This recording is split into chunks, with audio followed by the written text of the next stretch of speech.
அஸ்ஸலாமு அலைக்கும் வரஹ்மத்துல்லாஹி வபரகாத்துஹு.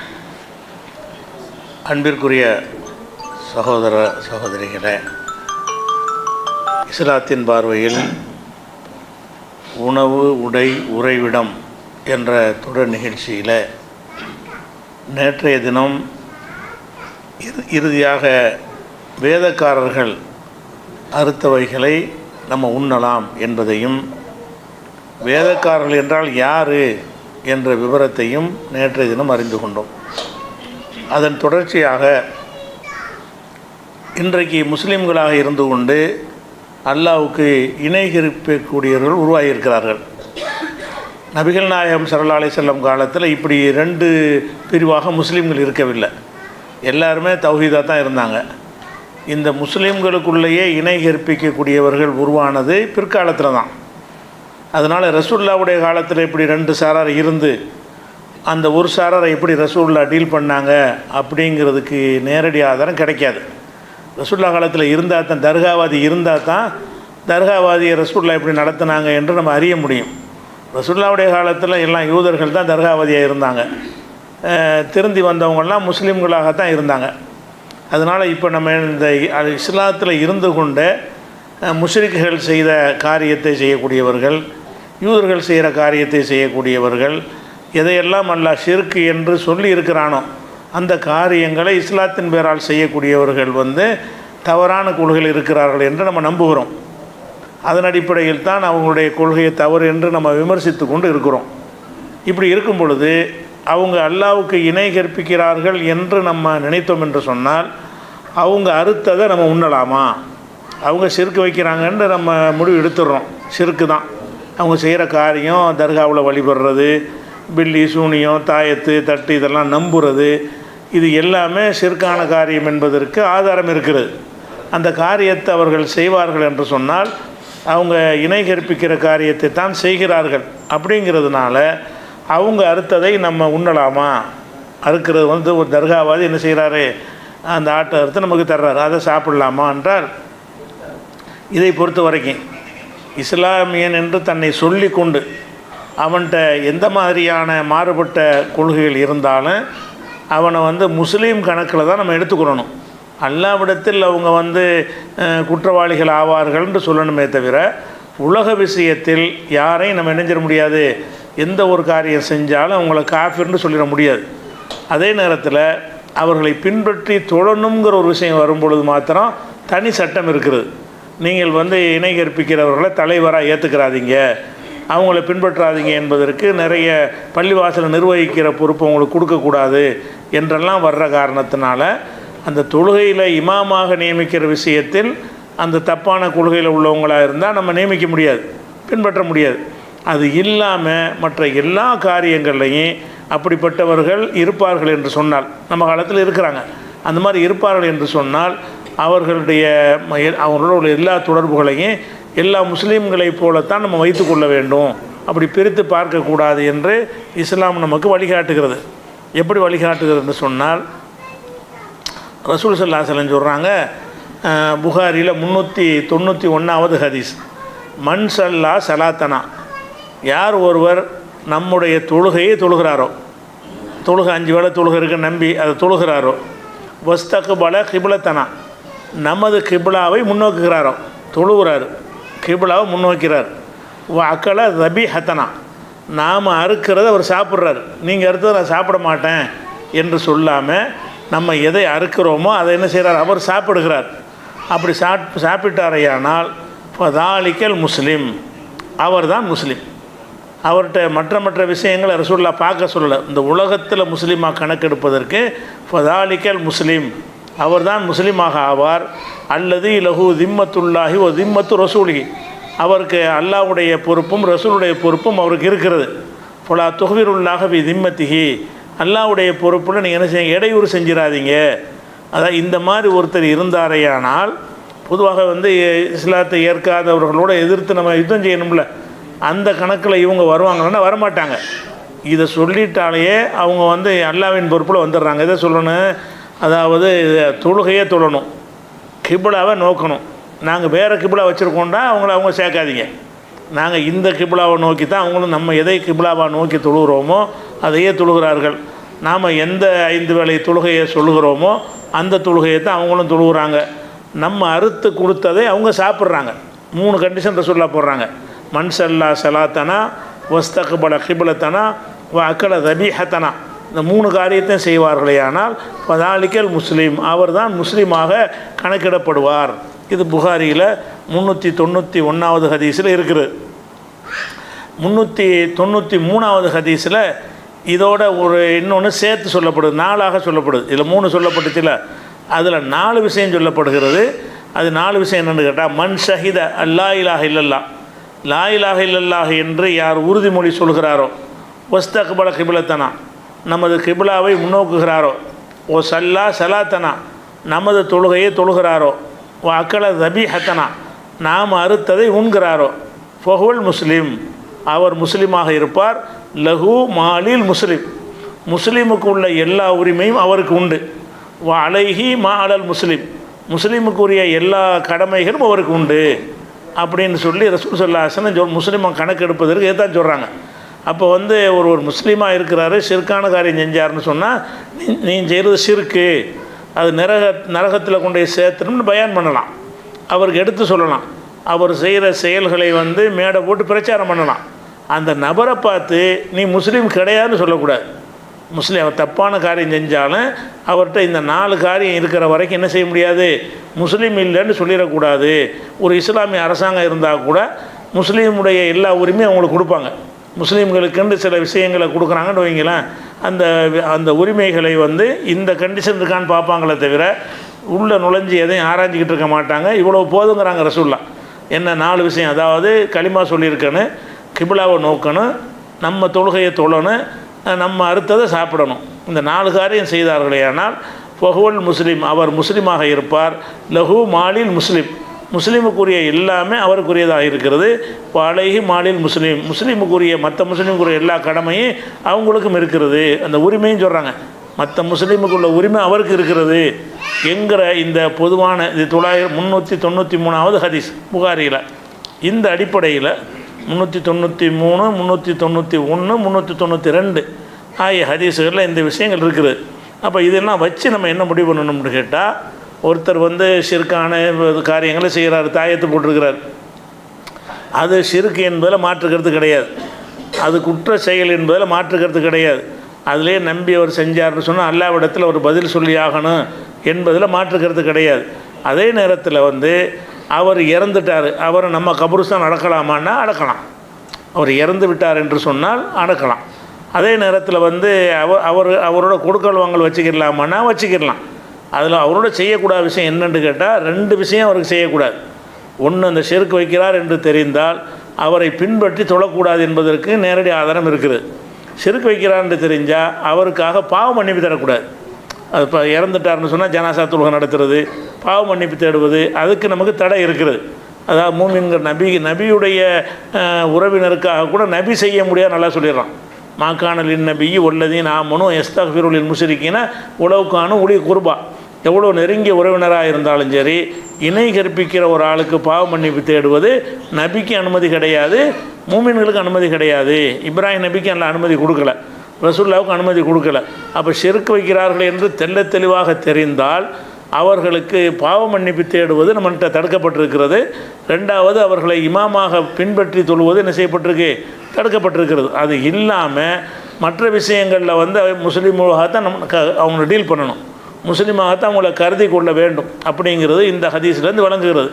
அதுபோக இந்த சாப்பிட்ற விஷயம் இருக்குல்ல, அந்த விஷயத்துக்கு அல்லாஹ் என்ன செய்கிறான்னு கேட்டால் கொஞ்சம் தளர்த்துறான். எந்தளவுக்கு தளர்த்துறான்னு கேட்டால், வேதக்காரர்கள் உணவையே சாப்பிட்லாங்கிறான். வேதக்காரர்கள்னால் யார்? நம்முடைய பார்வையில் ஷிர்க் செய்கிறவங்க தான் அவங்க. இஸ்லாமிய பார்வையில் வேதக்காரர்கள் யார்?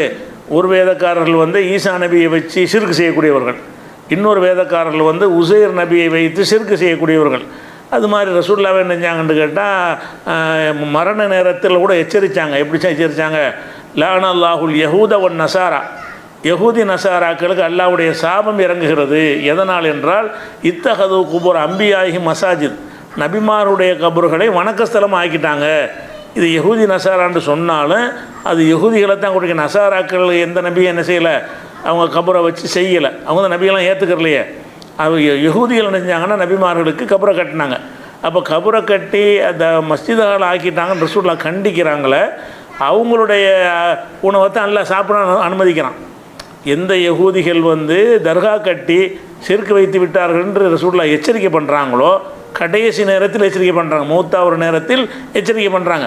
நபிமார்களுக்கு அவங்க கபர் கட்டி கபரை வழிபாட்டுத்தலம் ஆக்குனாங்கல்ல, அந்த மாதிரி நீங்கள் ஆக்கிறாதீங்க, அதனால் அவங்க அல்லாஹ்வுடைய சாபத்துக்குரியவங்களை ஆகிட்டாங்கன்னு ரசூலுல்லாஹ் எச்சரிக்கிறாங்கல்ல. அந்த சமுதாயம் அறுத்ததை சாப்பிடலாம்னு அல்லாஹ் அனுமதிக்கிறான். நேற்று உங்களுக்கு சொல்லியாச்சு, தாமுல்லதீன ஊத்துல் கிதாப ஹில்லுல்லக்கும், வேதம் கொடுக்கப்பட்டவர்களுடைய உணவு உங்களுக்கு ஹலாலு.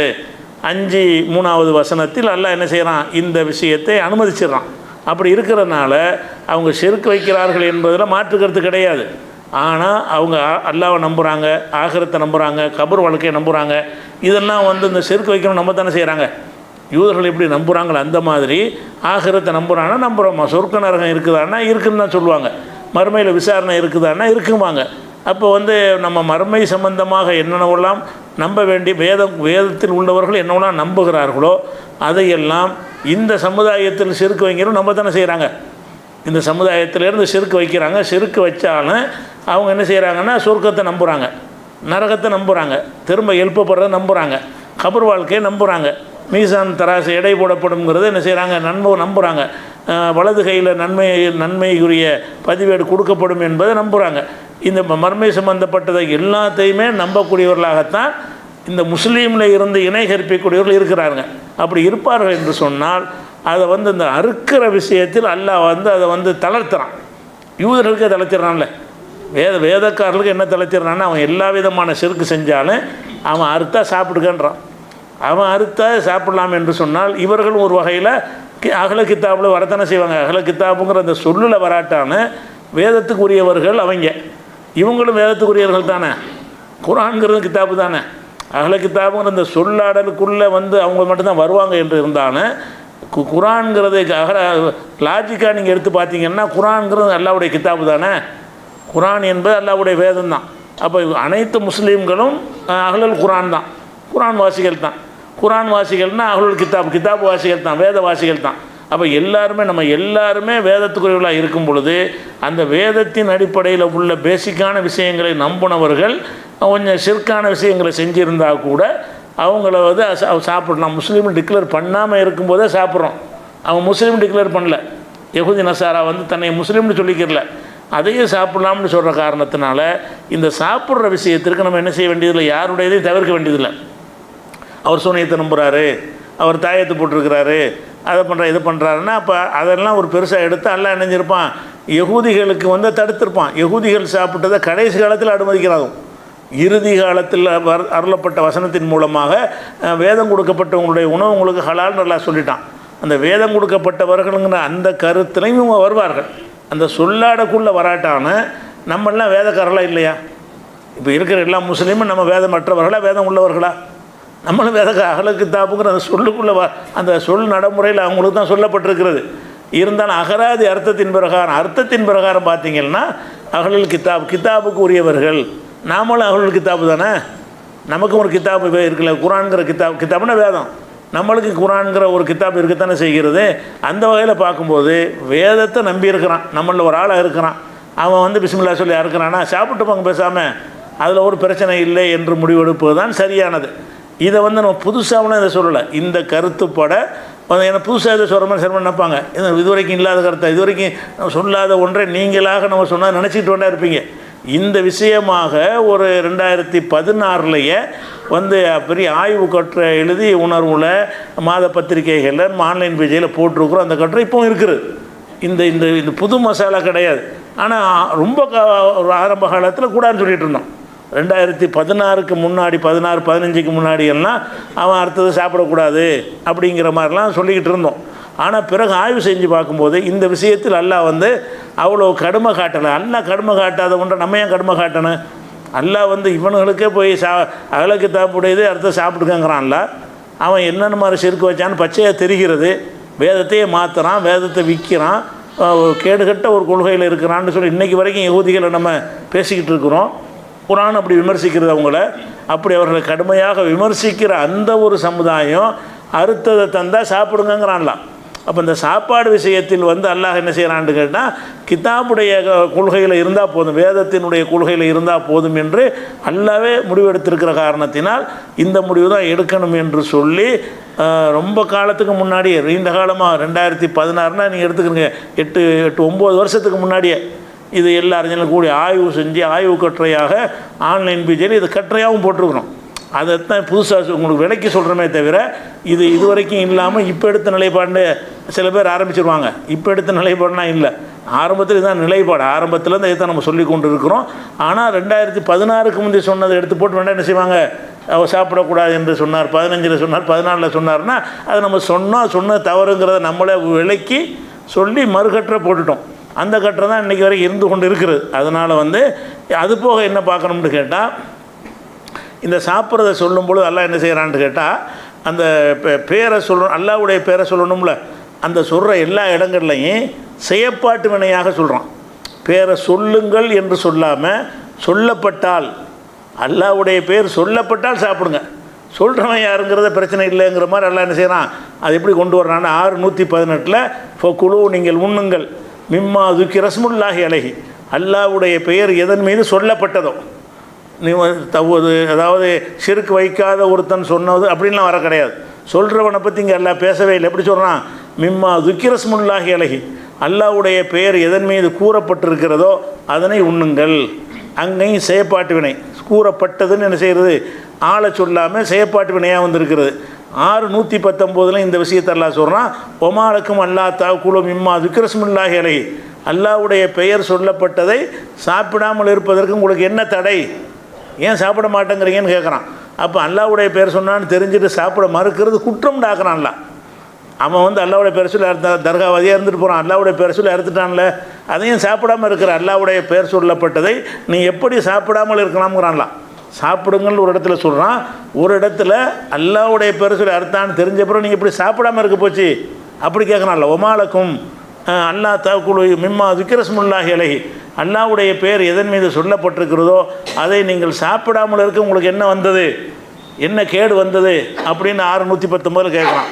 அதே மாதிரி 6:121 சொல்லி காட்டுறான், உலா தாக்குலு நீங்கள் சாப்பிடாதீர்கள் மிம்மாலம் யுதுக்கரிஸ், இதனையும் செயற்பாட்டு வினை தான், மிம்மாலம் யுதுக்கரிஸ்முல்லாஹி அலைஹி, அல்லாஹ்வுடைய பெயர் எதன் மீது கூறப்படவில்லையோ அதை சாப்பிடாத. பெயர் கூறப்பட்டுச்சா இல்லையா, அவன் அல்லாஹ்வுடைய பேர் சொல்லி தான் அறுக்கிறான், கூறப்பட்டுருச்சுல, அதோடு விட்டுற அவ்வளோதான். அப்போ இந்த சாப்பாடு விஷயத்தில் ரொம்ப கெடுபிடி காட்டினா நிறைய பேருக்கு சாப்பாடு கிடைக்காம போயிடும். அதுக்காக எல்லாம் என்ன செய்கிறான்னா தளர்த்துறான். எல்லாவுடையவங்க சரியான கொள்கையில் இல்லாதவங்க தான் ஐயோதம் சாப்பிடாது, அது சாப்பிடாது, இது சாப்பிடாது, ரொம்ப கெடுபிடி பண்ணோம்னு சொன்னால் மக்களுக்கு அந்த உணவு தேவைகள் பூர்த்தி ஆகாதுங்கிறதுக்கான எல்லாம் கருணை கொண்டு என்ன செய்கிறான்னு கேட்டால் அந்த வேதக்காரர்கள் உணவையும் நமக்கு அனுமதிச்சிருக்கிறான். அந்த மாதிரி தான் இவங்களும் எடுத்துக்கொள்ளணும். அவன் முஸ்லீமுக்குரிய எல்லா உரிமையும் அவங்களுக்கு இருக்குது என்ற வகையில் அவங்க எந்த மாதிரி கொள்கையில் இருந்தாலும் சரி, அவங்க முஸ்லீம்னு சொல்லிக்கொண்டு இதை நாங்கள் வேறு கிபிலான்னு மாற்றிட்டு போயிட்டால் அவங்கள ஏற்றுக்கிறாதே. கிபிலா தொழுகை நம்ம உங்கள் தொழுகை வேறு, எங்கள் தொழுகை வேறு. இந்த 19 இருப்பாங்க, அவங்க தொழுகை வேறன்றாங்க, அவங்க இதில் சேர மாட்டாங்க. 19ங்கிறவன் என்ன செய்கிறான், ஒரு செல்ல நம்ம தொழுகை அவங்களுக்கு கிடையாது, தொழுகையை வேறு மாதிரிங்கிறாங்க. தொழுகைனால இந்த வணக்கமே கிடையாது, ஏதோ நினைவு கூறுவது அப்படி இப்படின்னு அர்த்தம் செஞ்சுட்டு போகிறாங்க. அப்படி சொல்லக்கூடிய குரூப்பு முஸ்லீம் பேரில் இருந்தான்னா அவன் அர்த்தம் சாப்பிட்றக்கூடாது. ஏன்னாட்டா அந்த கண்டிஷன் ரசூலுல்லாஹ் என்ன போடுறாங்க, மன்சல்லா சலாத்தனா வஸ்தக்பல கிபிலத்தனா ஓ அக்கலத் அபிஹத்தனா, நம்ம தொழுகை அவன் தொழ வேண்டும், நம்ம கிபிலாவை நோக்க வேண்டும், அவன் நம்ம அறுத்ததை சாப்பிட வேண்டும், லா இலாஹ இல்லல்லாஹ் என்று உறுதிமொழி கொடுத்துருக்க வேண்டும். இந்த 4 கண்டிஷனில் யார் இருக்கிறாரோ ஃபஹுவல் முஸ்லிமு லஹு மாலில் முஸ்லிமி, அவர் முஸ்லீமுக்குள்ள எல்லா உரிமையும் அவருக்கு உண்டு. முஸ்லீமின் மட்டும் சொல்லாமல் உங்களுக்கு உரிமை இருக்குமோ அவனுக்கு உரிமை இருக்குங்கிறாங்க, எல்லா உரிமையும் உண்டுங்கிறாங்க. அந்த அடிப்படையில் இந்த தர்கா கர்கா தாயத்து இதெல்லாம் ஷிர்க்குங்கிற மாற்றுக்கிறது கிடையாது. இதை சாப்பிடலான்னு சொன்னதுனால அந்த ஷிர்க்கு அங்கீகரிக்கணும்னு அர்த்தமாகாது. அப்போ யூதர்களுடைய இதை சாப்பிடலான்னு வந்ததுனால அவனுடைய அந்த கொள்கை ஆதரிக்கணும் அர்த்தம் வருமா? இப்படி நினைத்தீர்கள் என்று சொன்னால் அப்போ யூதனுடைய இதை சாப்பிட அனுமதிக்கிறான்ல, வேதக்காரனுடைய இதை சாப்பிட அனுமதிக்கிறான். அதை சாப்பிட்ட காரணத்தினால அவன் தர்கா கட்டினது, கபருக்கு வணக்கம் கட்டினது, உசைர் நபி அல்லான்னு சொன்னது, அவன் செஞ்ச எல்லா அக்கிரமத்துக்கும் சப்போர்ட்னு அர்த்தம் வருமா? அதில் வரும்னு அல்ல அனுமதிச்சிருக்க மாட்டான். அது வேறு இது வேறுன்னு நல்லா பிரிச்சிடறான். அல்லா பிரித்ததை போட்டு நம்ம என்ன செய்யக்கூடாது, சேர்த்துடக்கூடாது. அல்லாவே பிரித்து காட்டுறான். அவனுடைய கொள்கை தப்பான கொள்கையாக இருப்பது என்பது வேறு, அவன் அறுத்ததை சாப்பிடுது என்பது வேறு. இதை சாப்பிட்ட காரணத்தினால் அந்த கொள்கையை ஆதரிக்கிறேங்கிற அர்த்தம் வராது. அதான் அதுக்கு அர்த்தம். அல்லாஹ் அதை அனுமதித்ததுக்கு என்ன அர்த்தம்? வேதக்காரர் உணவை நீங்கள் உண்ணலாம் என்று சொன்னால் அவனுடைய எல்லா செயலும் அக்செப்ட்னு அர்த்தமா? இல்லை. அவனுடைய எல்லா செயலும் குர்ஆன் கண்டிக்கிறது, ஹதீஸில் கண்டிக்கப்பட்டிருக்கிறது. கண்டித்து விட்டு தான் என்ன செய்கிறான்னு கேட்டால் சாப்பிட மட்டும் சாப்பிட்டுக்கிறங்க. அந்த அடிப்படையில் தான் அந்த விஷம் கொடுத்த விஷத்தை கொண்டு வந்த ஒரு பெண்ணு கொடுக்கும்போது சாப்பிட்ருக்குறாங்க. யூதர்கள் தூக்கி போட்ட கொழுப்பு எடுத்து சஹாபாக்கள் சாப்பிட்ருக்காங்க, ரசூல் அக்செப்ட் பண்ணுறாங்கன்னா அதெல்லாம் அந்த உணவுக்கு உரிய அங்கீகாரமே தவிர அவங்களுடைய தீய கொள்கைகளை ஆதரிக்கிறோங்கிற அர்த்தம் அதில் வராது. அதில் வராதுன்னா இதில் வராது தானே. அதில் வராதுன்னு சொன்னால் இதில் எப்படி அதை சாப்பிட்டதுனால அவனை ஆதரிக்கிற மாதிரி போயிடும், அவனை சப்போர்ட் பண்ணுற மாதிரி போயிடும்னு சொன்னால் அல்லாவுக்கு மிஞ்சின அறிவாளியே நம்ம ஆகக்கூடாது. அல்லாஹ் அப்படி இருக்குமே, ஆனால் அதுவும் சேர்த்து எடுத்திருப்பான். அதனால் அல்லாஹ் எதை ஒரு லிபரலாக உங்களுக்கு விட்டுருக்கிறானோ அதை இறுக்கம் பண்ணுவதற்கு நமக்கு என்ன இல்லை, உரிமை கிடையாது. அந்த வகையில் பார்த்துக்கிறணும். இதெல்லாம் அந்த ஒரு வார்த்தையுடைய அர்த்தம் தான் இது வரைக்கும் பார்த்துருக்குறோம். என்ன பார்த்துருக்குறோம்? ஹுர்ரிம அலைக்குமுல் மைத்தத்து. மைத்தத்துடைய விளக்கம் இது வரைக்கும். மைத்தத்து உங்களுக்கு ஹராம். மைத்தத்து என்றால் முறையாக அறுக்கப்படாதவை ஹராம். முறையாக அறுக்கப்படாததுக்கு ரெண்டு அர்த்தம் இருக்கிறது. ஒன்று அல்லாஹ்வுடைய பேரை சொல்லணும், அறுத்தலுங்கிறது சரியான முறையில் இருக்கணும். அதில் விதிவிலக்கு, இந்த வேட்டை இதெல்லாம் விதிவிலக்கு இருக்குது. இது இந்த மாதிரி இருந்தால் உங்களுக்கு ஹலால் என்று அல்லாஹ் சொல்லிட்டான். அது மைத்தத்தில் வராது. ஒரு தர்காவாதி அறுத்தால் மைத்தத்து கிடையாது, அது முறைப்படி அறுக்கப்பட்டதில் சேர்ந்துடும். ஒரு யூதன் அறுத்தாலும் என்ன வராது, அது மைத்தத்தில் வராது. அது முறைப்படி அது நம்ம ஏற்றுக்கிட்டோம்ல, இஸ்லாம் ஏற்றுக்கிட்ட ஒரு முறை தானே. அல்லாஹ் ஏற்றுக்கிட்டான்னா இப்போ அதில் போய் கொஸ்டின் பண்ண முடியாது. அந்த ஒரு விஷயம் முடிந்து விட்டது. அடுத்ததாக அந்த வசனத்தில் அல்லாஹ் ரெண்டாவது என்ன சொல்கிறான்னு கேட்டால், இன்னொரு இது கூடுதலாக தெரிஞ்சுக்கிறணும். இந்த அறுத்தது நமக்கு ஹலால்னு சொல்லும் பொழுது, இப்போ நவீன காலத்தில் ஒரு தடவையில் ஆயிரக்கணக்கானது அறுப்பாங்க. இப்போ நவீன காலத்தில் இப்போ கோழியை முறைப்படி அறுக்கணான்னு வைங்க, ஒவ்வொரு கோழியாக உட்காந்துக்கிட்டு அறுத்துக்கிட்டு இருக்கிறான்னா ரொம்ப டைம் எடுக்கும். வீட்டுக்கு தேவைக்கு அறுக்கிறது பெரிய விஷயம் கிடையாது. 2 கோழி 3 கோழி அறுப்பீங்க, ஒரு கோழி அறுப்பீங்க, அவ்வளோதான் வேலை முடிஞ்சு போச்சு. ஒரு வியாபாரத்துக்கு அறுக்கிறேன்னு வைங்க, ஒரு கல்யாணத்துக்கு அறுக்கிறேன்னு வைங்க, எல்லாத்துக்கும் கல்யாணத்தில் எல்லாம் சிக்கன் பிரியாணி போடணும்னு சொன்னால் ஒரு 1000 கோழி அறுக்க வேண்டியிருக்குன்னு வைங்க. பெரிய தடபுலான விருந்து அல்லது பெரிய வர்த்தகம் பண்ணுறான், அவன் ஆயிரக்கணக்கான கோழிகளை அறுக்க வேண்டியிருக்குன்னு சொன்னால் ஒவ்வொரு கோழியாக பிடிச்சி அறுத்துக்கிட்டு இருந்தால் என்னவாகும், அது அந்த டைம் சரியாக வராது. மனிதர்களுக்கு சிரமமாக தான் இருக்கும். அப்படி சிரமமாக இருக்கிறனால என்ன செய்கிறாங்கன்னு கேட்டால், இப்போ நவீன காலத்தில் அதை எளிமைப்படுத்துவதற்காக வேண்டி நம்ம பிஸ்மில்லா சொல்கிற தனியாக விட்டுருங்க. அவன் சும்மா அறுக்கிறதுக்கு அவன் டைம் ரொம்ப எடுக்கும்ல. சும்மா போட்டு அறுக்கிற ஒரு கோழியை சாவடிக்கிறதுக்கு 1000 கோழியை சாவடிக்கிறதுக்கு 1000 மடங்கு டைம் எடுக்கும்ல, ஒன்றா செஞ்சால். அதுக்காக என்ன பண்ணுறாங்கன்னு கேட்டால், அந்த ஆடு மாடுகளை அறுக்கக்கூடியவர்கள், முறையை அறுக்கக்கூடியவர்கள் இஸ்லாமிய நாடுகள்லேயே அறுக்கக்கூடிய என்ன செய்கிறாங்கன்னு கேட்டால், அதுக்குன்னு ஒரு கில்லட்னு ஒரு கருவி, அது ஒரு கருவி மாதிரி வச்சிடுறாங்க. அதில் என்ன செய்கிறாங்கன்னா, ஆடுனா 100 ஆட்டை ஒன்றா அப்படி நிப்பாட்டுவாங்க. அதுக்கு நேராக கத்தி கரெக்டாக அங்கே இருக்கும். ஒரு பட்டனை தட்டும் அறுத்துடும். ஒரு வெட்டு தான். ஒரு பிஸ்மில்லா சொல்லி பட்டனை தட்டுவாங்க, ஒரு பிஸ்மில்லா தான் சொல்லுவாங்க, ஒரு பிஸ்மில்லா சொல்லி சுவிட்ச் அமுக்குவாங்க. அது வேட்டை மாதிரி பிஸ்மில்லா சொல்லி நாயை அனுப்புகிறோம்ல, அந்த மாதிரி என்ன செய்கிறாங்கன்னா பிஸ்மில்லா சொல்லி ஒரு பட்டனை அழுத்துவாங்க. அழுத்தின உடனே 100 ஆடு அறுக்கப்பட்டுரும். முறைப்படி தான் அறுக்கப்படும். நம்ம எந்த மாதிரி அறுக்கப்படணுமோ அந்த இடத்துல கரெக்டாக கத்தி வர்ற மாதிரி அந்த பொசிஷனில் அப்படி நிப்பாட்டினா கரெக்டாக நிற்கும். அது கழுத்தில் அந்த கத்தி வர்ற மாதிரி இருக்குது. மாட்டுக்கு ஒரு அட்ஜஸ்ட்மெண்ட்டு, ஆட்டுக்கு ஒரு அட்ஜஸ்ட்மெண்ட்டு, கோழி போன்றதுக்கு தனியான கில்லட் மிஷின்கள் வச்சுருப்பாங்க. அப்போ கோழி அறுக்கிறாங்க என்ன செய்வாங்கன்னா வரிசை அந்த கோழியாக அனுப்பி விட்ருவாங்க. அப்படி நிற்கும். அது நின்று அப்படி தலையை தூக்கி நிற்கிற மாதிரி பிடிக்கிற மாதிரி வச்சுருவாங்க. அது ஒரு சுவிட்சையை போட்டு விட்டோன்னே எல்லா இடத்தையும் எடுத்துரும். ஒன்று தனித்தனி கத்தி இருக்கும். ஒவ்வொரு கோழிக்கு கழுத்துக்கு நேரம் ஒரு கத்தி இருக்கும். ஆனால் எல்லாமே ஒரு சுவிட்சு கண்ட்ரோலில் இருக்கும். 1000 கோழியாக இருந்தாலும் 1000 ஒரு சுவிட்சு கண்ட்ரோலில் ஆன் பண்ணோன்னு சுவிட்சு கண்ட்ரோல் என்னவாயின அந்த கத்தி ஆனாகி அது கட்சிக்கு உரிய பவர் ஆனாகி டக்குன்னு போய் அறுத்து விட்ரும். இப்போ இந்த மாதிரி அறுக்கும் பொழுது 1000க்கு 1000 பிஸ்மில்லா சொல்லணும். அதான் கேள்விப்பேன். ஒரு பிஸ்மில்லா சொல்கிற விஷயம் வேறு. 1000 கோழி நம்ம அறுக்கிறோம். 1000 கோழி செய்யும்போது 1000 பிஸ்மில்லா சொல்லையுமே சொன்னது ஒரு பிஸ்மில்லா தானே சொல்லியிருக்கிறான். அது கூடுமா என்கிற ஒரு நவீன காலத்தில் இது ஒரு கேள்வியாக வருகிறது. அவன் பிஸ்மில்லா சொல்லணுங்கிறதுக்கு அதை கடைப்பிடிக்கத்தான் இதை கண்டுபிடிக்கிறான். இந்த மெத்தட் எதுக்கு உண்டாக்குறான். அந்த கத்தியெல்லாம் கரெக்டாக வச்சு சாவடிக்கிறவங்க தனியாக இருக்கிறாங்க, அவனே விட்டுருங்க. இஸ்லாமியர்கள் ஹலாலான முறையில் இந்த உணவை தயாரிக்கக்கூடிய முஸ்லீம் நிறுவனங்களே கூட அரபு நாடுகளில் இஸ்லாமிய நாடுகளில் இருக்கிற நிறுவனங்கள் கூட இதை அறுக்கிறதுக்கு வந்து என்ன செய்கிறாங்கன்னா இந்த முறையை கையாளுறாங்க. ஏன்னு கேட்டால் நம்ம அறுக்கவும் செய்யணும், அதே நேரத்தில் ஒன்று ஒன்றா அறுத்துக்கிட்டு இருந்தோம்னா நம்ம தொழில் பண்ண இயலாது. கோழி ஒன்று ஒன்றா அறுத்துக்கிட்டு இருந்தோம்னா ஒரு 1000 கோழி அறுப்பதற்கு ஒரு கோழிக்கு 10 நிமிஷம் தேவைப்படும்னா 1000 கோழிக்கு என்ன 10,000 நிமிஷம் தேவைப்பட்டுரும். அவ்வளோ டைம்னா ரொம்ப டைம் எடுத்துகிட்டு போயிடும். அது வந்து வர்த்தக ரீதியாக பார்த்தீங்கன்னா கஷ்டம். அது வியாபார ரீதியாக கமர்ஷியலாக பார்த்தீங்கன்னா அது பெரிய சிரமம். அப்படிங்கிறதுக்காக வேண்டி முஸ்லீம்கள் தான் இந்த ஏற்பாடை செய்கிறாங்க. அப்போ நம்ம என்ன பார்க்கணும்னு கேட்டால் 1000 பிஸ்மில்லாவை சொல்லாட்டாலும் ஒரு பிஸ்மில்லா சொல்வது வந்து 1000க்கு தான் அவன் சொல்கிறான். பிஸ்மில்லாங்கிறது இந்த சொற்களை பொறுத்த வரைக்கும் எப்படின்னு கேட்டால், ஒரு மாணவனுக்கு நீங்கள் பிஸ்மில்லா கற்றுக் கொடுத்தா உங்களுக்கு 100 ரூபா தர்றாங்கிறேன். ஒரு 1000 மாணவரை ஒன்றா சேர்த்து உட்கார வச்சு கற்றுக் கொடுத்துட்டு வர்றீங்க, ஒரு கதை சொல்லி கொடுத்துருப்பீங்க. நீங்கள் சொல்லி கொடுத்த பிஸ்மில்லா ஒன்று தான், கற்றுக்கிட்டவன் 1000 பேராக இருப்பான். ஒரு 10 ஒரு பிஸ்மில்லா சொல்லி கற்றுக் கொடுத்தீங்கன்னு சொன்னால் உங்களுக்கு 100 ரூபா தர்றேன்னு நான் சொல்கிறேன். அல்லது யாரோ ஒரு மதரசாவில் பள்ளிக்கூடத்தில் சொல்கிறாங்க. ஒரு பையனை கூப்பிட்டு ஒருத்தனையாக கூப்பிட்டு பிஸ்மில்லா சொல்லி கொடுத்தாலும் அது கணக்கில் வரும். 100 மாணவர் ஒன்றா உட்கார வச்சு பிஸ்மில்லா சொல்கிறான் எல்லாருங்கிறோம். இவன் ஒரு தடவை தான் சொல்கிறான். இவன் 100 பேர் பிஸ்மில்லாங்கிறாங்க. அவன் 100 பேருக்கு கற்றுக் கொடுத்தன ஆவானா, ஒரு ஆள் கற்றுக் கொடுத்தன ஆவானா? 100 பேர் கற்றுக் கொடுத்தன ஆயிடுவாங்க. உலகத்தில் அப்படி தானே புரிஞ்சுக்கிறோம். அப்போ உலகத்தில் என்ன செய்யணும்னா இது சொல்கிற விஷயங்கள். பிஸ்மில்லான்னு சொல்வது வந்து ஒரு தடவை சொன்னாலும் அது 100க்கு தானே அவன் சொல்கிறான். மனசில் எதுக்கு இருக்குது? இந்த 100க்கும் சேர்த்து அல்லாட்ட பர்மிஷன் வாங்குறது தான்.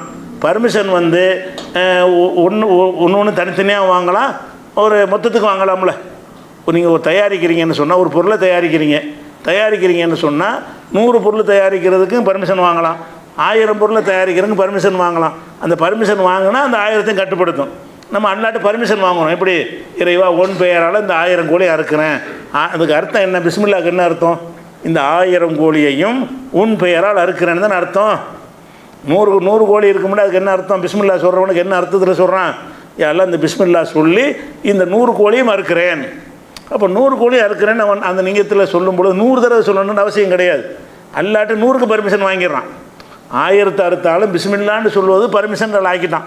பிஸ்மில்லா சொல்வது பர்மிஷனுங்கும் போது 1000க்கு நான் இதை சொல்கிறேன்னு ஒருத்தன் சொல்லிக்கிட்டானே. ஆனால் பொதுவாக புரிந்து கொள்ளக்கூடிய நேரடி ஆதாரம்லாம் கிடைக்காது. கில்லட்டு கருவி ரசூல்லா காலத்தில் இருந்தால் தான் நேரடி ஆதாரம் கிடைக்கும். ரசூல்லா காலத்தில் இருந்து இது மாதிரி உள்ள அனுமதிச்சாங்களா இல்லையான்னு தேட முடியாது. இந்த மாதிரி விஷயங்களுக்கு பொது புத்தியை கொண்டு தான் புரிந்து கொள்ளணும். பொதுவாக நமக்கு தந்திருக்கிற அறிவை கொண்டு வந்து நம்ம சிந்திச்சு தான் வழங்கி கொள்ளணும். அப்படி சிந்தித்து வழங்கி தான் என்ன செய்கிறாங்கன்னா, நவீன காலத்தில் இந்த மாதிரி நிறுவனங்களுக்கு வந்து மார்க் அறிஞர்கள் கூடுன்னு கொடுத்துருக்குறாங்க. கூடுன்னு ஃபத்வா கொடுத்துருக்காங்க. ஒரே நேரத்தில் அடுக்கப்பட்டுச்சுன்னு சொன்னால் அது ஓகே செல்லுன்னு இருக்காங்க. அவங்க சொன்னதுக்காக வேண்டியில்லை. அதான் பொது புத்தி. பொதுவாக புரிந்து கொள்கிற விஷயம் யாராக இருந்தாலும் அப்படி தான். ஒரு வரட்டுவாதமாக பேசுகிறவங்க அதை ஏற்றுக்கிற மாட்டாங்க.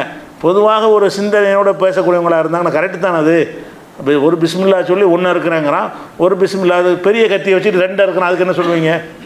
ஒரு கத்தி கோழியை இப்படி பிடிச்சிக்கிட்டு ஒரு வெட்டில் 2 அறுத்துறான். இது கூடுமா?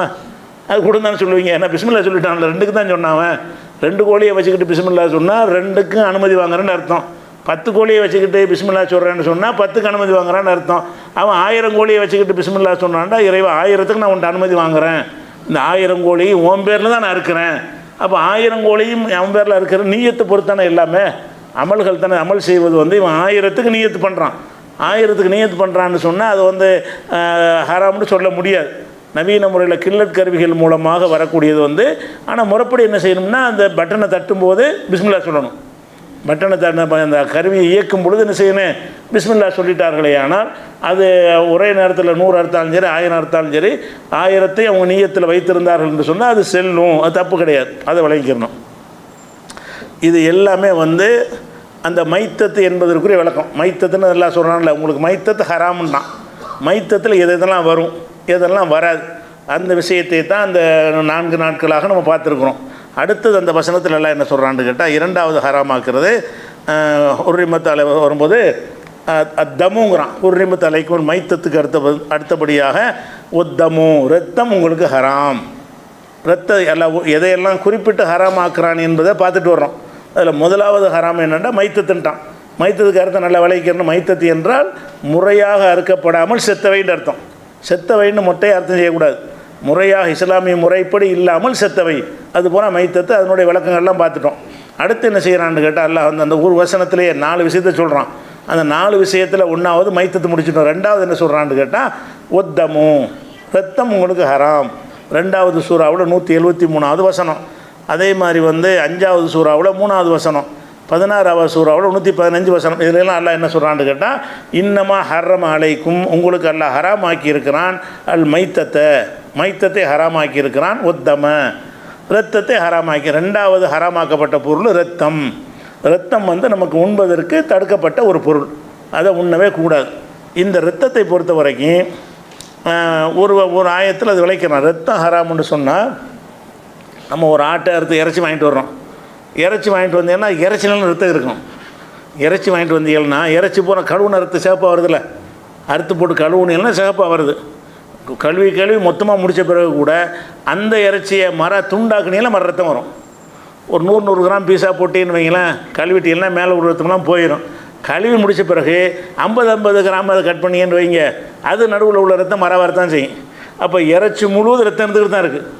ரத்தம் ஹராம்னு சொன்னால் இறைச்சியில் வந்து ஒவ்வொரு நரம்புகள்லையும் ரத்தம் வந்து ஊடுருவி இருக்கிறது. அப்போ ரத்தம் ஹராமுக்கு என்ன அர்த்தம், இப்படி தப்பாக மக்கள் விளங்கிடக்கூடாதுங்கிறதுக்காக வேண்டி 645 வசனத்தில் அதில் விலைக்கு சொல்கிறான்ல. எப்படி சொல்கிறான்னா, அவு தமன் மஸ்பூஹன், ஓட்டப்பட்ட ரத்தம், அறுத்தவனை பீறிட்டு வருதில்ல அந்த ரத்தம் தான்.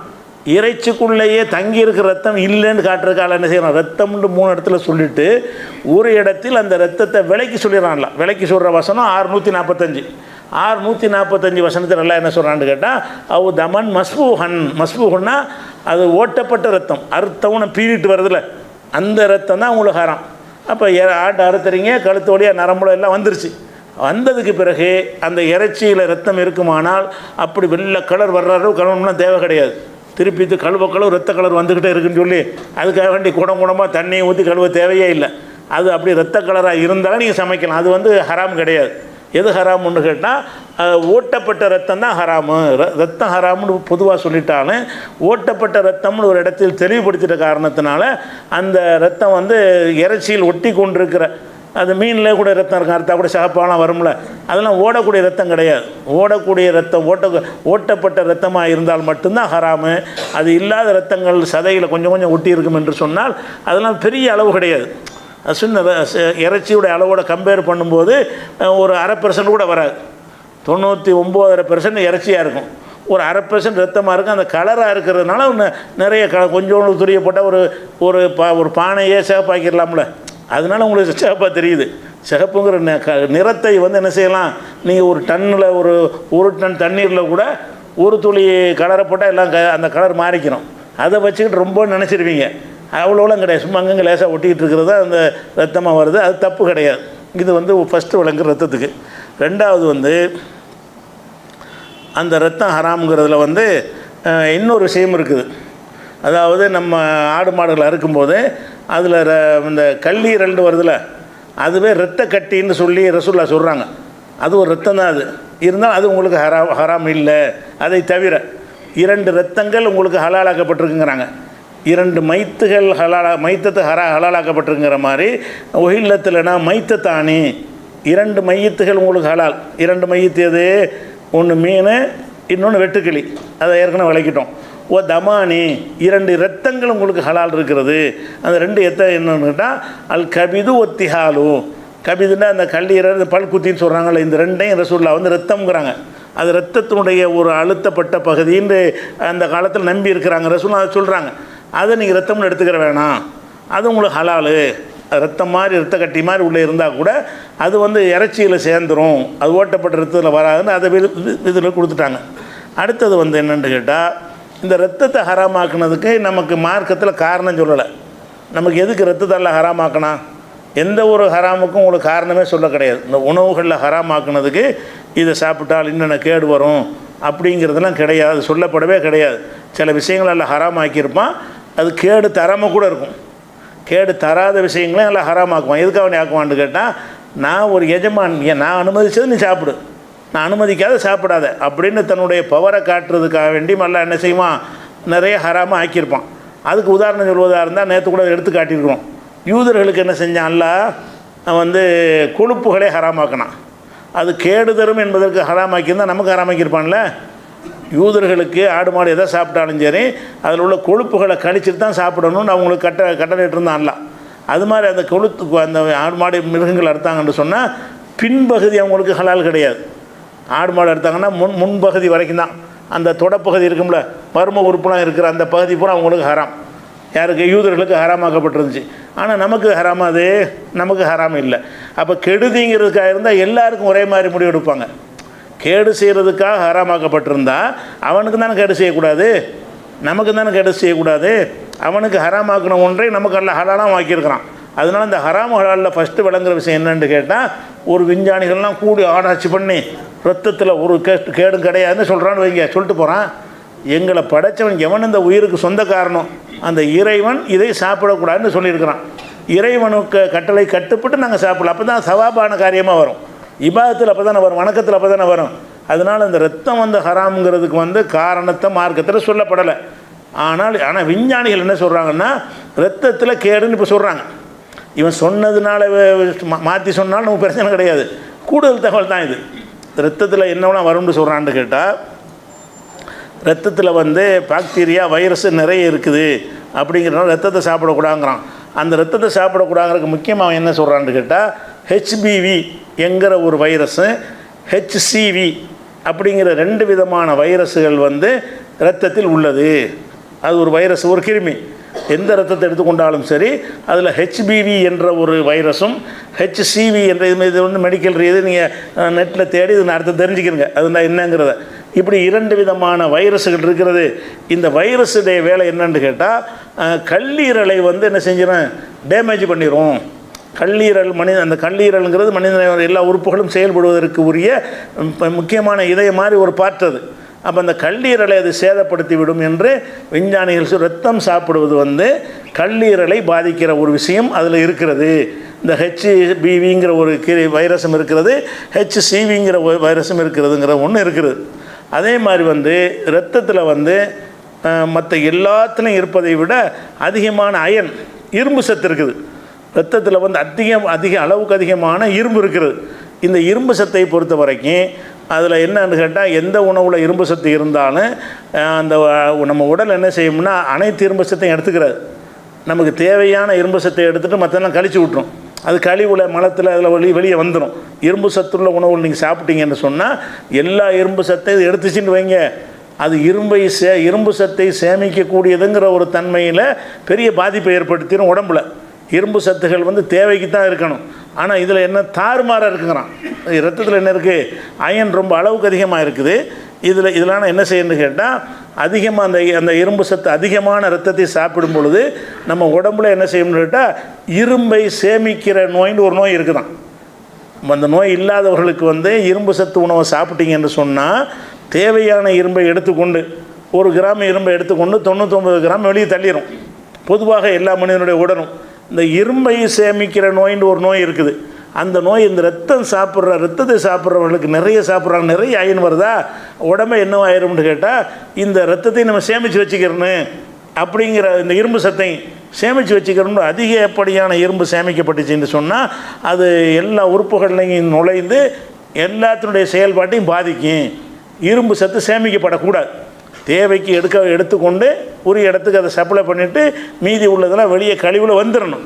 ஆனால் இரத்தத்தில் வந்து தாறுமாறான இரும்பு சத்து இருக்கிற காரணத்தினால அது வெளியேற்ற முடியாமல் அதை சேமித்து வைக்கிறோம். எல்லாத்தையும் வெளியேற்றாதான், ஒரு அளவு தான் வெளியேற்ற முடியும்.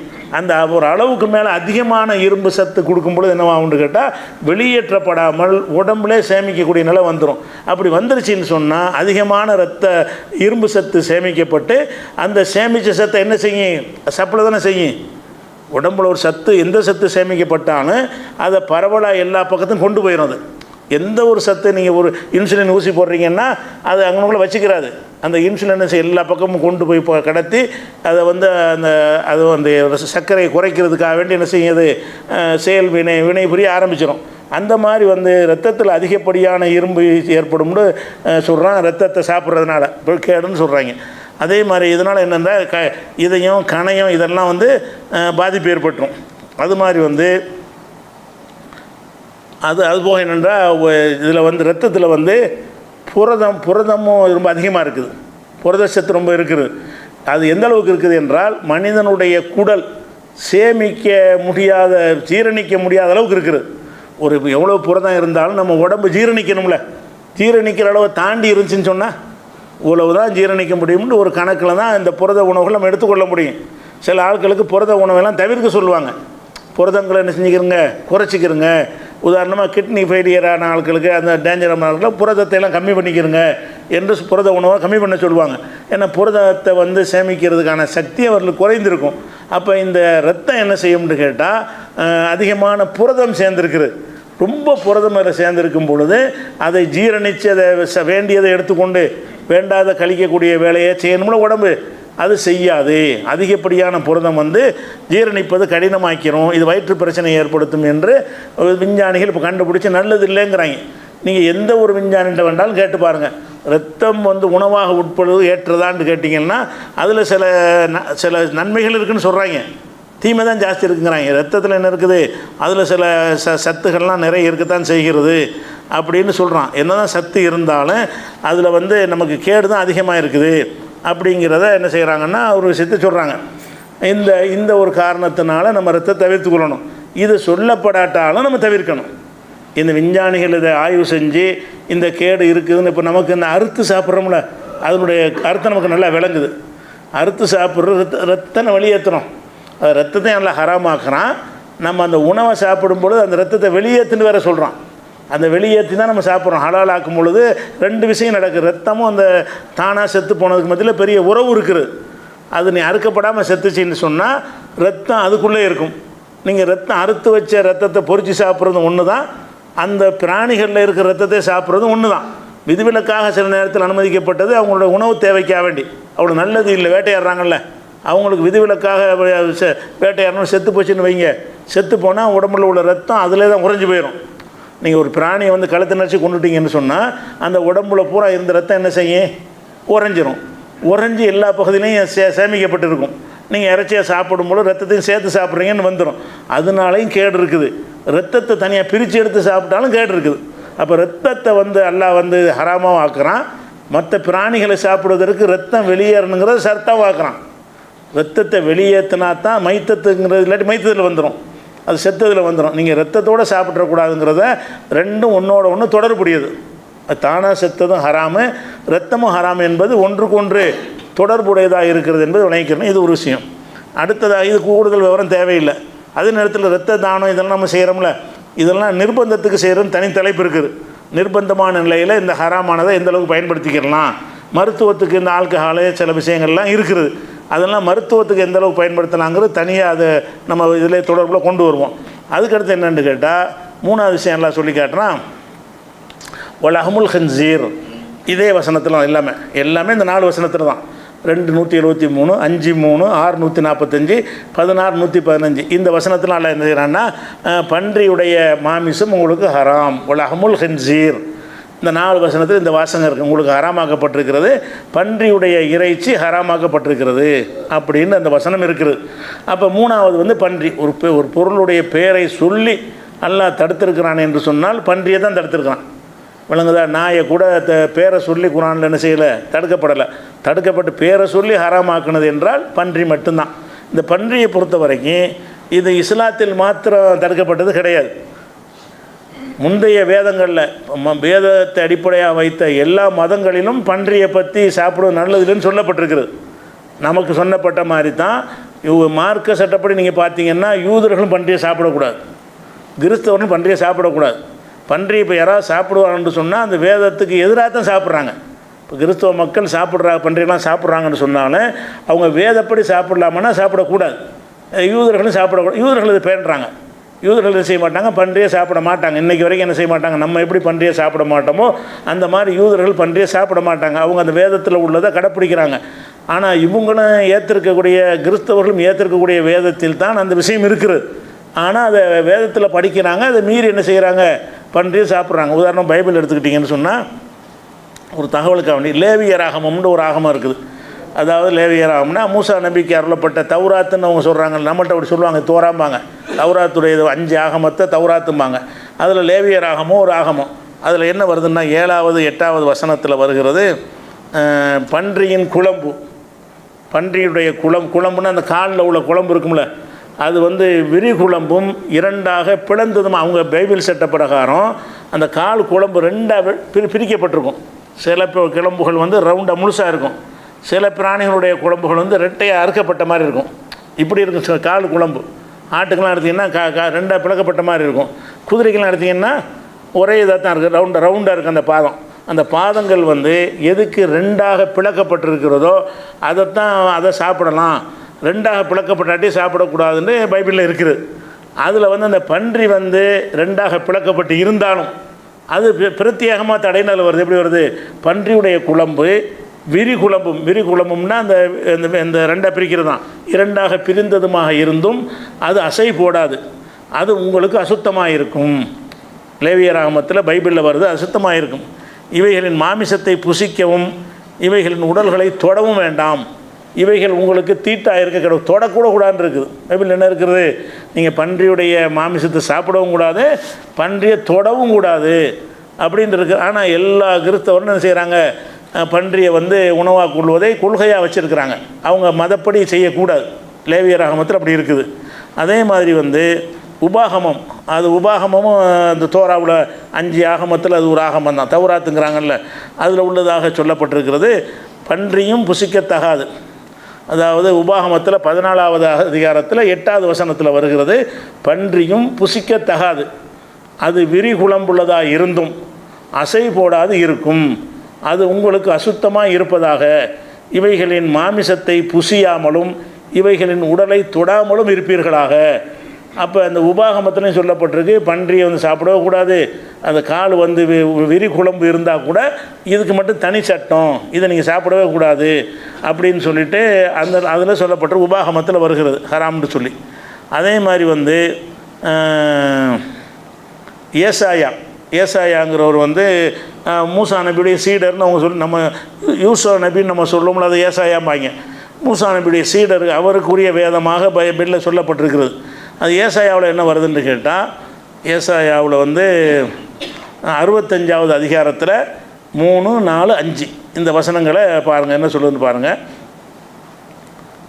அந்த ஜனங்கள் என் சந்நிதியிலே நித்தம் எனக்கு கோபம் உண்டாக்கி தோட்டங்களிலே பலியிட்டு செங்கற்களின் மேல் தூபம் காட்டி பிரேத குழிகள் அண்டையில், பிரேத குழின்னா அடக்கஸ்தலம், உட்கார்ந்து பாழான ஸ்தலங்களில் ராத்தங்கி பன்றி இறைச்சி தின்று தங்கள் பாத்திரங்களில் அருவருப்பானவைகளின் ஆணம்னா குழம்பு, ஆணத்தை வைத்திருந்து நீ உன் மட்டிலிரு, என் சமீபத்தில் வராதே, உன்னை பார்க்கிலும் நான் பரிசுத்தன் என்று சொல்கிறார்கள். இவர்களின் கோபத்தாலாகிய புகையும் நாள் முழுவதும் எரிய அக்னியாக இருப்பார்கள். சில பேர் என்ன செய்கிறாங்கன்னு கேட்டால், இப்போ வந்து இறைவனுக்காக தவம் செய்கிறோன்னு தங்கி பன்றியை தின்னுட்டு அந்த ஆணத்தையும் குடிச்சிட்டு என்ன செய்கிறாங்க, நாங்கள் பரிசுத்தவான்கள் சொல்லி கொண்டிருக்கிறாங்க, நீ கிட்ட கூட வராத அப்படின்னு சொல்லி என்ன செய்கிறான், அந்த பைபிளில் கர்த்தரை எச்சரித்தார் என்று வருகிறது. அப்போ இந்த 3 இடத்துல வந்துருச்சா. 4வது இடத்துல பைபிளில் வருகிறது, ஏசாயாவில் 66:17 வருகிறது, தங்களை தாங்களே பரிசுத்தப்படுத்தி கொள்கிறவர்களும் தோப்புகளின் நடுவில் தங்களை தாங்களே ஒருவர் பின் ஒருவராய் சுத்திகரித்து கொள்கிறவர்களும் பன்றி இறைச்சியையும் அருவருப்பானதையும் எலியையும் சாப்பிடுவர்களும் ஏகமாய் சங்கரிக்கப்படுவார்கள் என்று கர்த்தர் சொல்லுகிறார். அப்போ எலி பன்றியெல்லாம் நீங்கள் சாப்பிட்டீங்கன்னா சங்காரம் பண்ணிடுவேன், தொலைச்சி விடுவேன்னு கர்த்தர் சொல்கிறாராம் என்று எச்சரிக்கிறார்னு பைபிளில் வருகிறது. ஆனால் வந்தாலும் இதை வந்து அப்படி யூதர்கள் கடைப்பிடிக்கிறாங்க. பைபிளில் வர்றதை வந்து இது பைபிள் இந்த வேத ஆகமங்கள் வந்து கிறிஸ்தவர்களுக்கும் வேதம், யூதர்களுக்கும் வேதம், 2 பேரும் ஒப்புக்கொள்ளக்கூடிய வேதங்கள்ட உள்ளது இது. அதில் யூதர்கள் மாத்திரம் என்ன செய்கிறான்னா இதை வாழ்க்கையில் கடைப்பிடிக்கிறான். அவன் சாப்பிட மாட்டான், பன்றியை சாப்பிட மாட்டான். கிறிஸ்தவர் என்ன செய்கிறாங்கன்னு கேட்டால், பன்றியை சாப்பிட சொல்லி எந்த ஒரு பர்மிஷனும் பைபிளில் கிடையாது, தடை தான் இருக்கிறது. ஆனால் என்ன செய்கிறாங்கன்னா அவங்க இந்த பைபிளில் புறக்கணித்து தான் சாப்பிட்றாங்க. எதுக்கு இதை நம்ம சொல்கிறோம்னு கேட்டால், அதாவது உலகத்தில் உள்ள அதிகமான மக்கள் பின்பற்றக்கூடிய மதம் வந்து கிறிஸ்துவ மதம்னு சொல்கிறாங்க. அப்போ 2வது முஸ்லீம் இஸ்லாமிய மதம்னு சொல்கிறாங்க. அப்போ யூதர்கள் இருக்கிறாங்க. இப்படி சேர்த்திங்கன்னா உலக மக்கள் தொகையில் ஒரு 3/4 வந்துடுது. 3/4 மக்கள் மதிக்கக்கூடிய வேதங்கள் பூராவுமே என்ன செய்யுது, பன்றியை கெட்டதுன்னு சொல்லுது. இஸ்லாம் மட்டும் சொல்லலை, அது பன்றியில் ஏதோ விஷயம் இருக்குது. பன்றி நமக்கு ஹராமாக்கின மாதிரி அவங்களும் ஹராமாக்கியிருக்கிறான், இவங்களும் ஹராமாக்கியிருக்கிறான்ல. எல்லாருமே அது வேறு சமுதாயங்களில் கூட பன்றி சாப்பிடாமல் இருக்காங்க. வேதத்துக்கு அப்பாற்பட்ட சமுதாயங்கள் கூட பன்றியை தொடமாட்டாங்க. அந்த வேதக்காரர்கள் இல்லாத சமுதாயம் இருக்கிறாங்கல்ல, அவங்க கூட என்ன செய்வாங்கன்னா ஒரு பன்றி தான் திட்டுவாங்க, போட பன்றின்னு திட்டுறாங்க. அவங்க எதுக்கு திட்டுறாங்கன்னா பன்றி ஒரு அருவருக்கத்தக்க ஒன்றாகத்தான் அவங்க என்ன செய்கிறாங்க. அவங்க இருக்கிற காரணம் என்னன்னா சாக்கடையில் உள்ளதில்லை, சாக்கடையில் புரள்றது காரணத்தினாலேயே பன்றியை அதிகமான மக்கள் வெறுக்கிறாங்க. அப்போ உலகத்தில் உள்ள அதிகமான மக்களால் இயல்பாக வெறுக்கப்படக்கூடியதாகவும் இருக்கிறது. முந்தைய வேதங்களிலும் கூட அது தடுக்கப்பட்டதாக இருக்கிறது. பன்றிங்கிறது நமக்கும் பன்றியை ஹராமாக்கிட்டாரலாம், பன்றியை சாப்பிடாது. இந்த பன்றியை சாப்பிடாமல் இருக்கிறதுக்கு எங்கேயாவது காரணம் சொல்லியிருக்காங்கன்னா காரணம் சொல்லலை. பன்றி சாப்பிடாதீங்கன்னு மட்டும்தான் நமக்கு சொல்லப்பட்டிருக்கு. நம்ம என்ன செய்யணும், அல்லாஹ் சொல்லிட்டான்னு நம்ம தவிர்த்து கொண்டு வருகிறோம். இந்த பன்றி ஹராம் விஷயத்தில் மட்டும் முஸ்லீம்கள் 100% இருக்கிறாங்க. வழங்குதா, இஸ்லாத்தில் எதை கடைப்பிடிச்சாலும் கடைப்பிடிக்காட்டானு மோடி பன்றின்னு சொல்லக்கூட மாட்டாங்க. எங்கள் ஊர்லலாம் பன்றி கட்டை காலுமாங்க. பன்றின்னு இப்படி சொல்லுது, வாயை குப்பிளிக்கணும். பன்றின்னு சொல்லிவிட்டு அல்ல பன்றின்னு சொல்கிறான். வழங்குதா, திங்க தான் கூடாது. பன்றி ஹராம்னு சொல்லும்போது பன்றின்னு சொல்ல தானே வேண்டி இருக்குது. அந்த பன்றிங்கிற வார்த்தையே சொல்லக்கூடாதுன்னு வச்சுருக்காங்க. எங்கள் ஊரில் சொல்ல மாட்டாங்க. பன்றியை சொல்லணும்னு செய்வாங்க, கட்டை காலும்பாங்க. அது கட்டைக்காலை சாப்பிடக்கூடாதுன்னு சொல்லிட்டு அந்த பன்றிங்கிற வார்த்தையை சொன்னாலே தப்புங்கிற அளவுக்கு விளங்கியிருக்கிறாங்க. இப்போ பன்றி எல்லாம் ஹராமாக்கியிருக்கான். அந்த ஹராமை விட்டும் அவ்வளோ தூரமாக இருக்கிறாங்க, பயங்கர தூரத்தில் இருக்கிறார்கள். ஆனால் அல்லாஹ் ஹராமாக்கின மற்ற விஷயங்கள்ல எல்லாம் அவ்வளோ தூரமாக இல்லை. வழங்குதா, வட்டி கிட்டி எல்லாத்துலேயும் சர்வசாதாரணமாக பூந்து விளையாடுறாங்க. அல்லாஹ் ஹராமாக்கின பன்றிக்கு மட்டும் என்ன செய்வான், பன்றி சொல்லக்கூடாது. பன்றி முஸ்லீம் எப்படி பன்றி சாப்பிட்றது? சரிதான், அந்த பேணுதல் கரெக்டு தான். பேணுதல் கரெக்டாக இருந்தாலும் இது எல்லாத்துலையும் இருக்கணுமா இல்லையா? எல்லாத்துலையும் இருக்க காணும். சரி, அதுக்கு அடுத்து என்னென்னு கேட்டால், இந்த பன்றியை பொறுத்த வரைக்கும் அறிவியல் ரீதியாக என்ன சொல்கிறாங்கன்னு பார்த்துவிட்டு நம்ம வேறு இதுக்கு எதிர்வாதம் சில பேர் வைக்கிறாங்க. அது ஒன்று இருக்குது. முஸ்லீம்களில் ஒரு நவீன காலத்தில் உள்ள சில அறிஞர்கள் இந்த பன்றி இறைச்சின்னு எல்லாம் சொல்கிறான், மற்றதெல்லாம் சாப்பிட்லான்னு சொல்கிறவங்களாம் இருக்கிறாங்க. அந்த வாசகத்துக்குரிய விளக்கம்லாம் சொல்ல வேண்டியிருக்கிறது. அதை சொல்வதற்கு முன்னாடி இந்த பன்றியுடைய தன்மை என்னன்னு பார்த்தீங்கன்னா,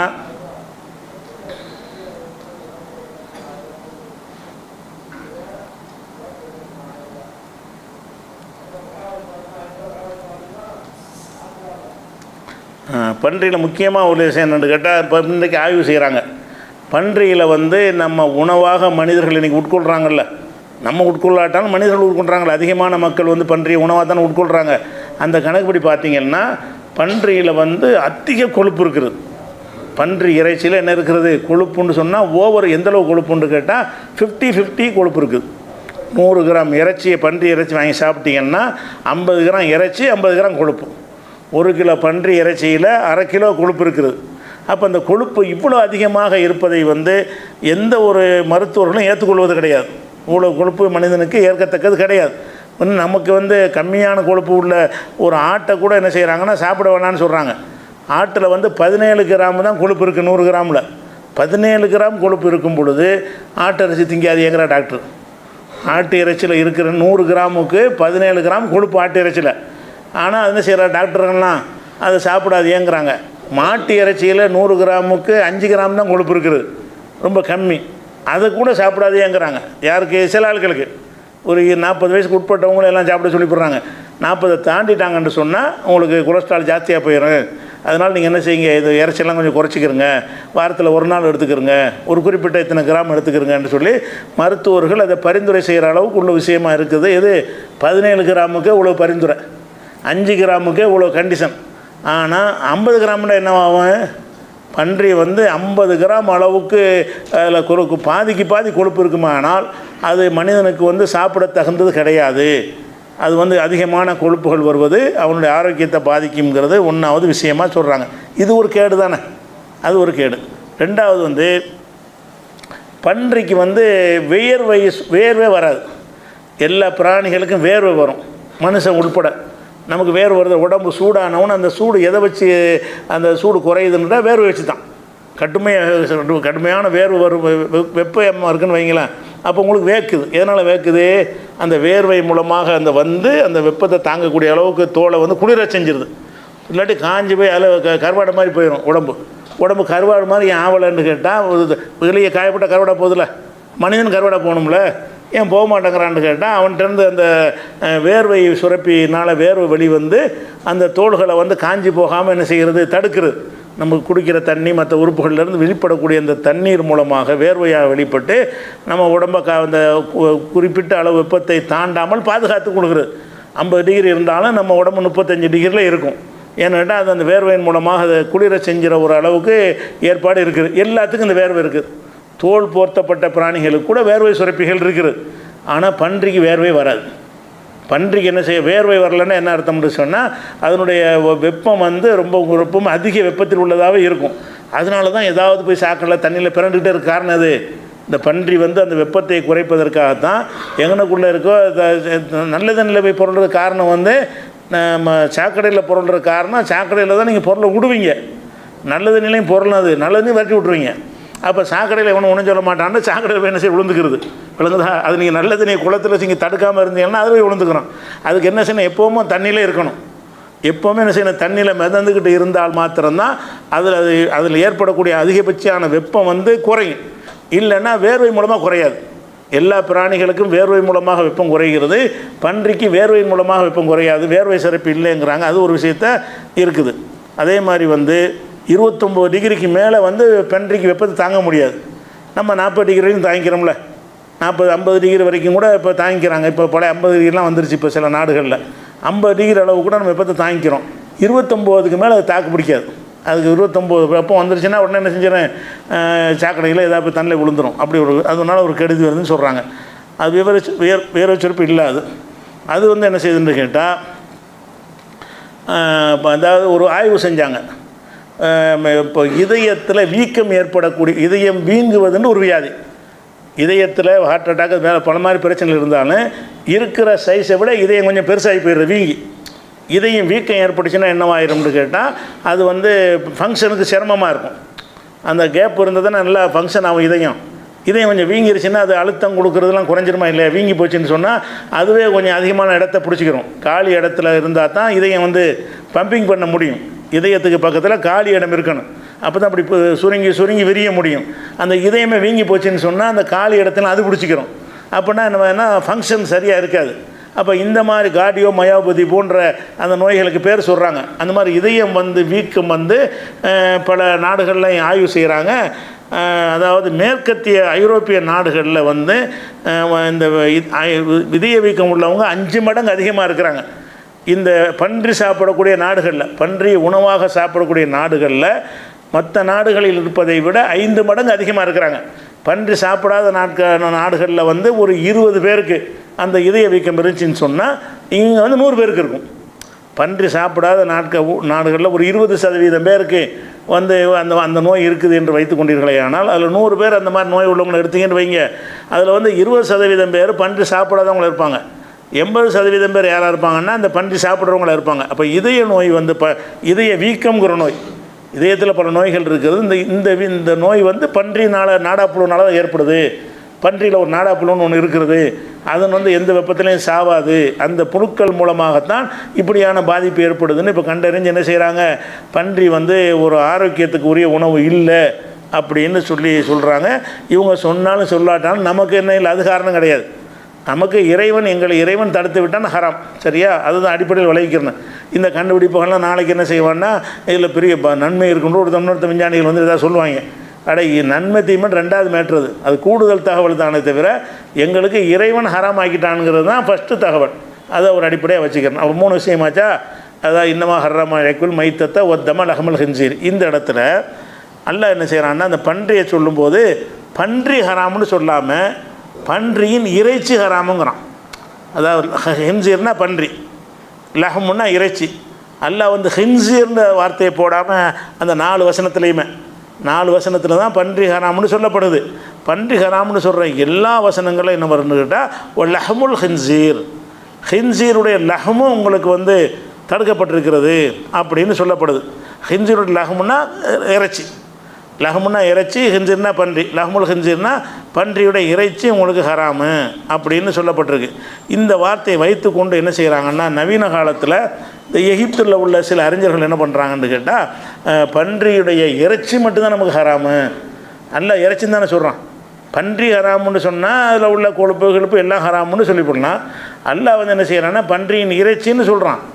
14 நூற்றாண்டாக வந்து எல்லாருமே இறைச்சின்னு சொன்னாலும் அனைத்தையும் எடுத்துக்கொள்ளணும்னு தான் புரிஞ்சுருக்கிறாங்க. ஆனால் இப்போ உள்ள என்ன செய்கிறாங்கன்னா அந்த வார்த்தையை வச்சுக்கிட்டு அல்லாஹ் எதையும் தேவையெல்லாம் பயன்படுத்துவானா, பன்றின்னு சொல்லியிருக்கலாம்ல, ஒரு ஹின்சீர்னு சொல்லியிருக்கலாம்ல, எதுக்கு வந்து லஹமுல் ஹின்சீர் நல்லா சொல்லுகிறான் அப்படின்னு சொல்லி என்ன செய்கிறாங்கன்னு கேட்டால் இந்த லஹமுல் ஹின்சீர்ன்ற வார்த்தை தான் 4 இடத்துலையும் வருது. ஹராமாக்கின 4 இடத்துலையுமே லஹமுல் ஹின்சீர் பன்றியின் இறைச்சி உங்களுக்கு ஹராம்னு வருது. அப்போ நவீன காலத்தில் உள்ள முஸ்லீம்கள் தான் ஆய்வு செய்கிறவங்கிற பேரில் என்ன செய்கிறாங்கன்னு கேட்டால், பன்றியில் வந்து அல்லாஹ் எந்த விஷயத்தையும் வேஸ்ட்டாக சொல்ல மாட்டான். பன்றியின் இறைச்சின்னு கழுத ஹராம்னா கழுத ஹராம்னே வரும், குதிரை ஹராம்னா குதிரை ஹராம்னே வரும். மற்ற ரசூல் ஹதீஸில் ஹராமாக்கும் போது குதிரையின் இறைச்சி கழுதின் இறைச்சின்னு வராது. அப்போ இதுக்கு மட்டும் இதுக்கு இறைச்சின்னு பிரித்து சொல்லணும். பன்றியின் இறைச்சின்னு சொல்வதாக இருந்தால் இறைச்சி மட்டும்தான் ஹராமே தவிர பன்றியுடைய ஆயுள் எடுத்து சாப்பிடலாம், பன்றி ஈரலை வறுத்து சாப்பிடலாம், பன்றியுடைய இதை சாப்பிட்லான்னு அது எல்லாமே பிரிக்கிறாங்க. அதில் உள்ள அனைத்தையுமே, பன்றியில் உள்ள அனைத்துமே நமக்கு ஹலால் தான், இறைச்சியை தவிர எல்லாம் ஹலால் என்று இப்போ நவீன காலத்தில் ஒரு ஆய்வு கட்டுரைகள் எழுதி மேற்கத்திய உலகத்துக்கு தோதுவாக என்ன செய்கிறாங்க, ஆய்வு கட்டுரைகள் எகிப்தில் பற்ற அறிஞர்கள் மூலமாக இப்படி ஒரு கருத்து பரப்பப்படுகிறது. அப்போ இந்த வார்த்தையை வைத்தவங்க சொல்லும்போது என்ன செய்கிறாங்கன்னா அதுக்கு சில ஆதாரங்கள் வர காட்டுறாங்க. அது சரிதானா, அது நம்மளும் நாளைக்கு மட்டும் கேட்டக்கூடாதுல்ல. பன்றி இறைச்சின்னு தானே வந்திருக்குது, நீங்கள் எல்லாத்தையும் ஹராம்ங்கிறேன்னு உங்கள்கிட்டையும் கேட்பாங்கல்ல, நீங்களும் விளங்கிக்கொள்ளணும். அதனால் வந்து அவங்க என்ன வாதம் வைக்கிறாங்க, அந்த வாதம் எப்படி தவறு, பன்றியின் இறைச்சிங்கிறது வந்து எல்லாத்தையும் குறிக்குமா, பன்றி இறைச்சியை மட்டும்தான் குறிக்குமா அப்படிங்கிற என்ன சொன்னால் நாளைக்கு பார்ப்போம். அஸ்ஸலாமு அலைக்கும்.